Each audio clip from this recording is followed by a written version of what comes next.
दोस्तों, अगर आप भी ये समझना चाहते हैं कि गीता सिर्फ एक धार्मिक किताब नहीं बल्कि जीवन को समझने की चाबी है, तो इस वीडियो को लाइक करें, चैनल को सब्सक्राइब करें और नीचे कमेंट करके बताइए आपके लिए गीता का असली मतलब क्या है। अब चलिए सुनते हैं ओशो क्या कहते हैं। ओशो कहते हैं, भगवद गीता को अगर तुम सिर्फ धर्म ग्रंथ समझते हो तो तुमने उसकी आत्मा नहीं देखी। गीता कोई पूजा पाठ का ग्रंथ नहीं है, यह मनुष्य के भीतर के युद्ध की कहानी है। वो कहते हैं कि कुरुक्षेत्र बाहर नहीं बल्कि हमारे अंदर है, जहां रोज अर्जुन खड़ा होता है, संघर्ष में, उलझन में, द्वंद्व में। एक तरफ इच्छा है, दूसरी तरफ कर्तव्य। एक तरफ प्रेम है, दूसरी तरफ विरक्ति। यही असली युद्ध है और गीता हमें सिखाती है कैसे इस भीतर के युद्ध को शांति में बदला जाए। ओशो कहते हैं कि कृष्ण कोई ऐतिहासिक व्यक्ति नहीं बल्कि चेतना का प्रतीक हैं। वो जो भीतर से शांत है, साक्षी है, जो कर्म में डूबा है पर कर्म से परे है। वो कहते हैं, गीता का संदेश है, करो लेकिन कर्ता मत बनो, क्रिया में रहो पर अहंकार से मुक्त रहो।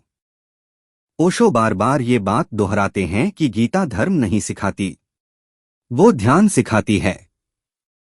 क्योंकि जो व्यक्ति सच में जागरूक है, उसका हर कर्म पूजा बन जाता है, हर शब्द प्रार्थना बन जाता है। वो कहते हैं, अर्जुन को कृष्ण इसलिए नहीं रोकते कि वो युद्ध न करे, बल्कि इसलिए कि वो जागकर लड़े। अज्ञान में युद्ध पाप है, पर जागरूकता में वही युद्ध तपस्या बन जाता है।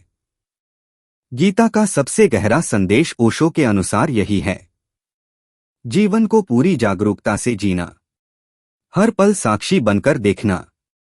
तुम कौन हो, क्या कर रहे हो और क्यों कर रहे हो। ओशो कहते हैं, गीता तुम्हें किसी मंदिर में नहीं भेजती, वो तुम्हें तुम्हारे भीतर के मंदिर में ले जाती है। वो कहते हैं कि धर्म कोई नियम नहीं बल्कि एक जीवित अनुभव है। जब आदमी खुद को पहचान लेता है तब वही उसका धर्म है। इसलिए गीता कहती है, स्वधर्मे निधन श्रेयः परधर्मो भयावह, यानी अपने सत्य के रास्ते पर चलो, क्योंकि उधार का धर्म हमेशा डर पैदा करता है। ओशो गीता को एक ऐसा आईना कहते हैं जिसमें तुम खुद को साफ साफ देख सकते हो। वो कहते हैं, गीता किसी और के लिए नहीं है, वो तुम्हारे अपने मन की बात कहती है, बस सुनने वाला कान चाहिए। और जब तुम गीता को भीतर से सुन लेते हो तो जीवन कोई समस्या नहीं रह जाता, वो एक नृत्य बन जाता है। कर्म चलता रहता है पर भीतर शांति बनी रहती है। युद्ध होता है पर भीतर मौन बना रहता है। यही कृष्ण की मुस्कान है और यही गीता का रहस्य। तो दोस्तों, ओशो के शब्दों में, गीता तुम्हें कुछ मानने के लिए नहीं कहती, वो तुम्हें देखने, समझने और जागने के लिए कहती है।